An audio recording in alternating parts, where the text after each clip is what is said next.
성경 전체를 통해서 어떤 면에서 가장 짧은 본문 안에 가장 작은 시간대 안에 이렇게 많은 실명이 거론된 여자분들의 이야기가 나오는 대목은 아마 여기가 제일 그렇지 않을까, 이제 그런 생각을 하게 됩니다. 많은 여자들의 얘기가 나오는데요. 첫째는 오늘 본문 가운데서는 그 이름이 나타나지는 않지만, 자, 1절 말씀을 보면 아하시아의 어머니 아달랴라는 여인이 있습니다. 이 여인의 어머니는 북이스라엘의 가장 악한 왕이었던 아합 왕의 부인인 이세벨입니다. 모든 비극은 바로 여기에서부터 시작이 됐어요. 이 아합 왕이 두로와 시돈의 공주였던 이세벨과 결혼을 하고 나서는 북이스라엘 전체가 완전히 하나님을 배도하고 배교하는 지경에 빠지게 됩니다. 그 이전까지는 그냥 하나님도 믿고 또 바알도 섬기고 아세라도 섬기고 이런 식이었어요. 그냥 개인적으로 그냥 자기 하고 싶은 대로 하는 그런 시대였습니다. 그러나 아합과 이세벨이 결혼을 하고 난 이후에는 이세벨이 아마 더욱 그러했겠죠. 하나님의 선지자들을 죽이기 시작을 했습니다. 그 전까지는 하나님 믿어도, 하나님 섬겨도 그냥 돕고, 또 우상 섬겨도 그냥 두는, 그것도 하나님 앞에 바른 것은 아니지만 최소한의 어떤 의미에선 종교와 신앙의 자유가 있었단 말입니다. 그러나 아합과 이세벨의 시대는 하나님을 믿으면, 하나님을 섬기면 죽어야 되는 그런 상황이 벌어졌어요. 그러니 나중에 엘리야가 이제 3년 반 비가 내리지 않게 했다가 다시 하나님의 뜻으로 이제 비를 내리게 할 때에 아합 왕을 만나러 나타나니 그동안 3년 반 동안 엘리야를 얼마나 찾아다녔겠어요? 그런데도 엘리야를 찾아내지 못하고 잡지를 못하니 그것을 전달하라 하는 신하가 내가 아합 왕에게 가서 엘리야가 나타났습니다 라고 얘기했다가 하나님께서 선지자 당신을 옮겨간다든지 아니면 선지자께서 스스로 몸을 숨긴다면 나는 왕한테 쓸데없이 미움받아 죽임을 당하게 될 것이다 라고 얘기를 하면서, 제가 이래봬도 그동안 하나님의 선지자 100명을 동굴에 숨겨서 먹이고 마시우게 했던 사람인데 엘리야 선지자님에게는 그런 얘기가 전달이 안 됐습니까? 왜 저를 위험에 빠뜨리게 하려고 합니까? 이렇게 말할 정도였어요. 그러니까 이 이세벨이라고 하는 여인이 얼마나 하나님의 종들, 선지자들, 하나님 믿고 섬기는 이스라엘 백성들을 핍박했는가 하는 것을 알 수가 있죠. 근데 거기에서 끝난 것이 아니라 이 북이스라엘의 아합 왕은 남유다의 여호사밧 왕을 거의 협박을 해서 사돈을 맺습니다. 그래서 아합 왕의 딸, 바로 오늘 본문 1절에 나타나는 아달랴라고 하는 여인과 여호사밧 왕의 아들인 요람이 결혼을 하게 돼요. 사실 말이 좋아 결혼이지, 북이스라엘이 아합 왕이 사실은 하나님 앞에 악한 왕이고 우상 숭배에 극에 달한 왕이어서 그렇지 통치는 그런 대로 했던 것 같아요. 아마 독재자였는가 봐요. 북이스라엘을 아주 국력을 신장을 시켰고 군사를 많이 증강을 시키고 경제적으로도 그럭저럭 살도록 만들어줬기 때문에 실제로 북이스라엘 안에서 인기가 그렇게 나쁘지는 않았고 남유다도 좌지우지할 수 있을 정도였어요.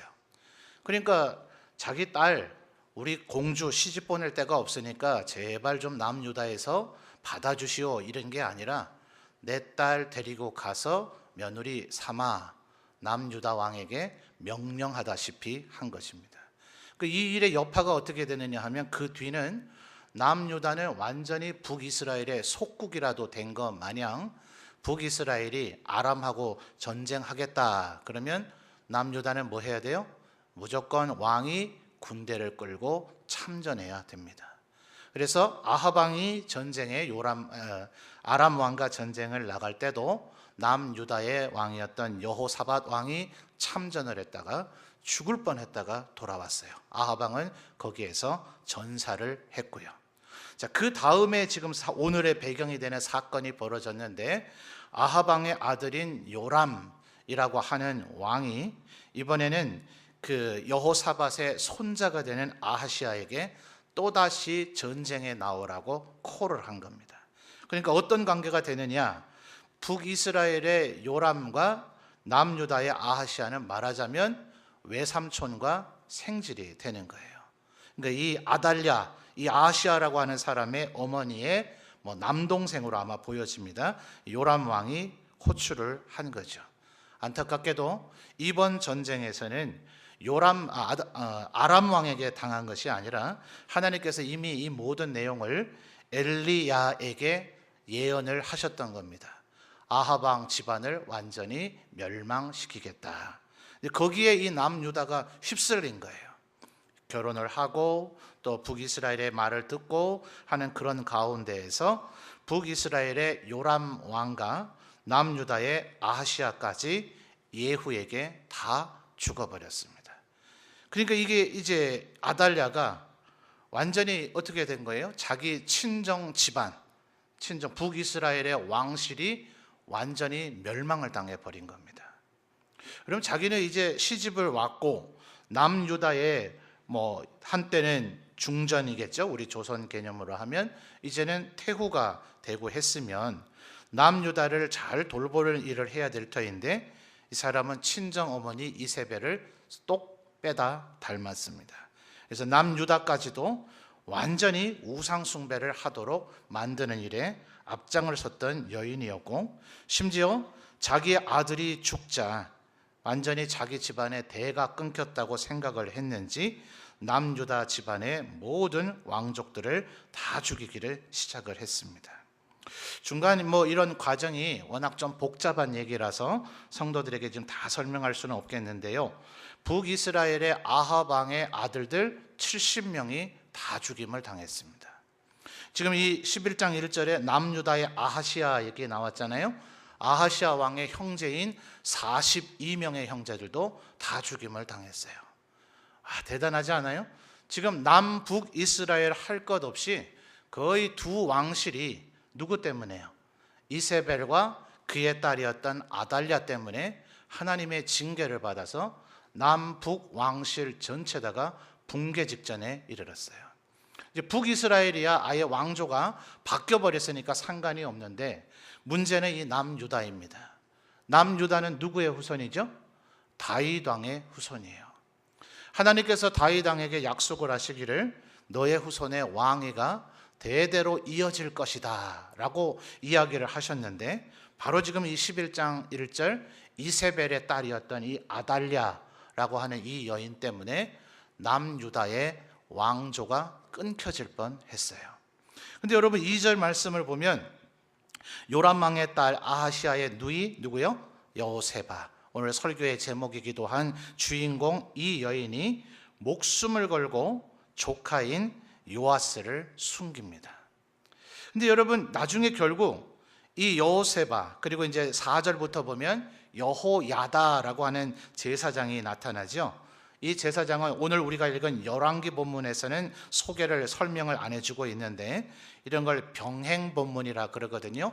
같은 사건을 다루고 있는 역대하를 보면 이 여호야다가 여호세바의 남편입니다. 그래서 지금 이 부부가 자기의 조카 생질이라 그래야 됩니까? 그것이 되는 요아스를 목숨 걸고 숨긴 거예요. 근데 7년이 지나고 나서 이 아달랴를 죽이는 일을 이 여호야다와 여호세바가 그 일을 하죠. 그래서 성경학자들은 아마도 이 여호세바는 아달랴의 친딸, 아달랴가 여호세바의 생모는 아닌 것 같다라고 추정을 합니다. 왜냐하면 아합 왕의 아들들이 몇 명이었다고요? 아까요?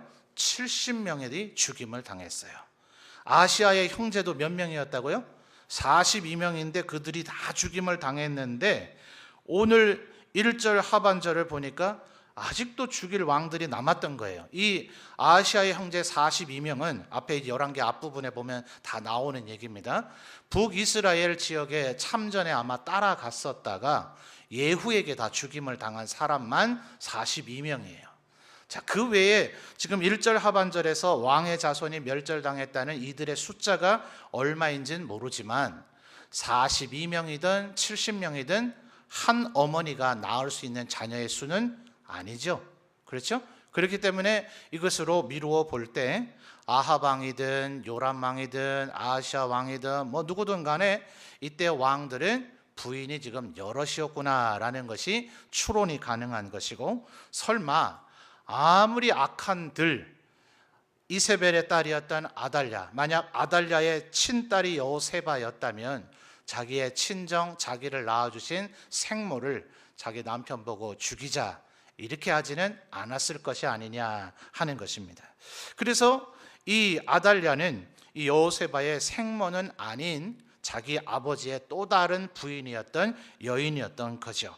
그렇다면 여러분, 이 요아스는 누군가? 자, 2절을 다시 한번 보십시오. 요람 왕의 딸 아하시아의 누이 여호세바가 누구를요? 아하시아의 아들 요아스를 그랬죠.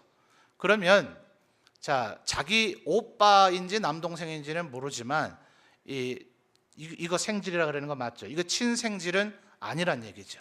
그죠? 아하시아의 아들이 요아스니까 자기의 친조카가 아닌 거예요. 사실은 이 요아스의 할아버지와 자기의 아버지가 같은 것 뿐이지 사실은 이거는 조카라고 말하기는 굉장히 어렵습니다.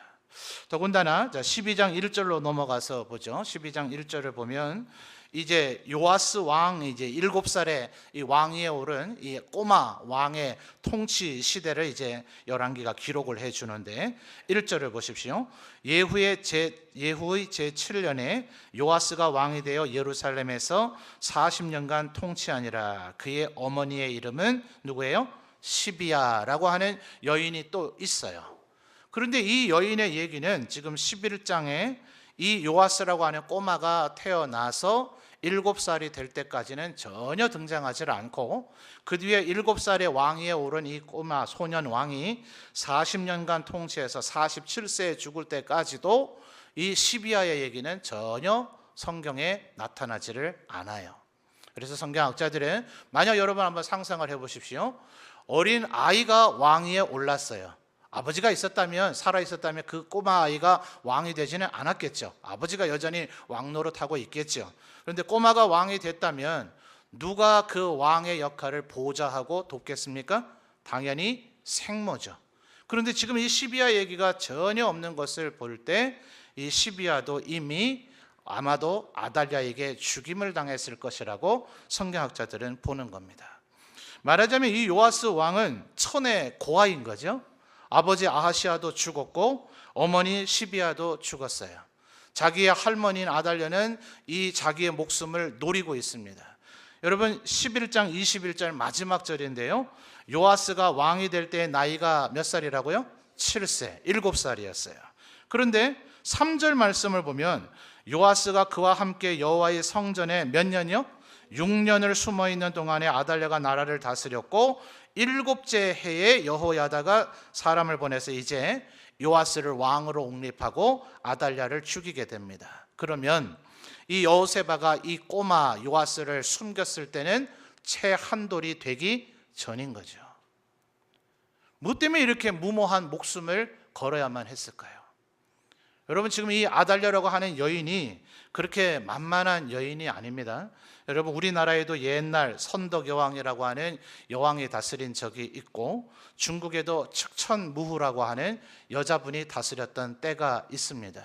세계 곳곳에 한때 이렇게 여인들이 나라를 통치했던 때가 있는데 이분들이 하나같이 대단해요.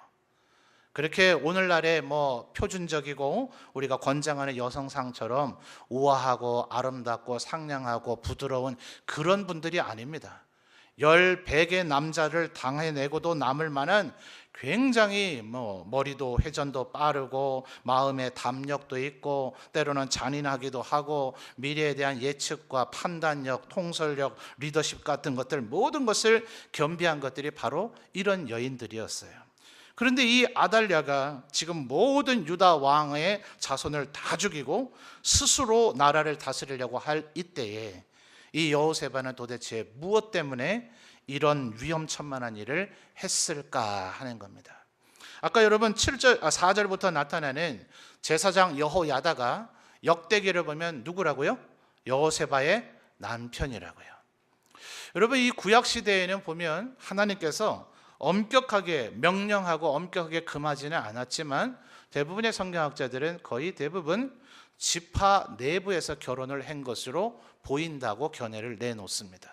레위 지파는 더더욱 좀 그래야 할 필요가 있었겠죠. 그런데 지금 여호세바는 지파 소속을 굳이 따진다면 아버지가 이 유다의 왕이었으니 요람 왕이었으니 이 여인은 어느 지파겠습니까? 유다 지파죠. 제사장 여호야다는 당연히 어느 지파예요? 제사장이니까 레위 지파이죠. 도대체 이 레위 지파 제사장이 무엇 때문에 유다 지파의 공주와 결혼을 했을까? 공주니까 그랬을 수 있겠죠. 이제 제사장들이 왕실과 결혼하는 것은 그렇게 권장될 만한 일은 아닙니다. 그래서 이것은 성경에 더 많은 정보를 우리에게 주지 않기 때문에 이렇게 말할 수는 더 많은 상상력을 발휘할 수는 없지만 이 여인이 아마도 믿음이 하나님을 향한 섬기는 것이 굉장히 강했던 것 같다고 보여지는 것이에요. 그래서 지금 이렇게 목숨을 걸고 요아스 왕자를 숨겼고 그를 7살의 남편과 함께 다시 왕으로 옹립을 했고 유다 왕실을 거의 멸망의 길로 가게 했던 아달랴 이 여인을 죽였고 그리고 앞으로 40년간의 통치에서 이 요아스 왕이 다윗 왕의 뒤를 잇는 바른 통치를 하도록 왕의 바른 길을 지도하는 지혜로운 여인이 되었다 하는 것입니다. 여러분 더 놀라운 것은 여러분 2절을 보면 이름 없는 무명의 여인이 한 명 더 나타나기도 합니다. 자 볼까요? 2절 다시 한번 보세요. 요람 왕의 딸 아하시아의 누이 여호세바가 아하시아의 아들 요아스를 왕자들이 죽임을 당하는 중에서 빼내어 그와 그의 누구요? 유모 남자예요, 여자예요? 당연히 여자죠. 이 유모를 침실에 숨겨서 아달랴를 피하여 죽임을 당하지 아니하게 했는데 요아스가 그와 함께 이 그는 누구일까요? 유모를 얘기하겠죠. 이 유모와 함께 여호와의 성전에 6년을 숨어 있었다. 자 말하자면 친고모는 아니지만 이 여호세바는 요아스의 고모뻘이 되죠. 아버지 이복 형제이지만 아버지의 형제가 되니 그러나 이 유모는 도대체 뭐예요? 아무런 관련이 없잖아요. 이 꼬마 아이를 한 돌도 되지 않은 이 꼬마 아이를 젖을 먹이며 숨겨 성전에서 더더군다나 숨어서 기르고 있다가 만약이라도 발각이 되면 이 여인은 어떻게 됩니까? 도대체 이 유모라고 하는 이 여인은 무엇 때문에 이렇게 목숨을 걸었을까? 여러분 하나님의 나라들을 보면 언제나 사실은 대단히 유명한 사람들 다윗이나 사무엘이나 솔로몬이나 혹은 신약에도 베드로나 바울과 같은 그런 사람들에 의해서만 하나님의 나라가 이루어진 것 같지만 사실은 우리가 이렇게 생소하고 잘 기억도 되어지지 않고 성경에 이름조차 나와 있지 않은 작은 헌신자들에 의해서 그의 나라가 이루어지더라 하는 것입니다. 여러분 대단한 어떤 어떤 지도자 감으로서야라고야만 한다면 이세벨이나 아달랴가 여호세바나 이 유모보다 혹은 아마 일찍 죽임당한 것으로 보여지는 시비아보다는 훨씬 나았을 것입니다. 그러나 이들은 하나님의 나라를 세우는 자들이 된 것이 아니라 하나님의 나라를 위험천만하게 만드는 이들이 되었지만 일찍부터 유다 지파의 딸이었으나 레위 지파 제사장에게 시집 갔던 이 여호세바는 목숨을 걸고 유다 왕실의 불씨를 다시 살려내는 하나님의 뜻을 이루는 헌신된 여인이 되었더라 하는 것입니다. 그러므로 오늘 이 저녁 헌신하는 우리 3, 4, 5 여전도회의 모든 회원들께서 이 여호세바와 같은 헌신된 여인들 되시기를 주님의 이름으로 축원합니다. 여러분 여기까지 여자분들 얘기니까 여기서 끝내도 되긴 하겠는데 이런 걸 사족이라 그러겠죠. 사족을 하나 더 붙인다면 4절 말씀을 보십시오.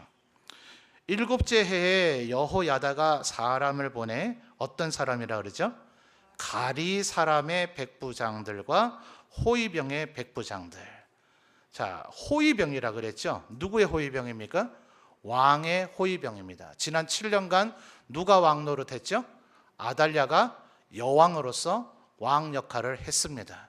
요아스를 이 백부장들 앞에 자, 다윗 왕의 후손이자 아하시아 왕의 아들인 요아스 왕자가 살아계시다 라는 것을 보여드리기 전까지 이 백부장들은 유다 다윗 왕의 자손이 살아있는 줄 알았어요? 몰랐어요?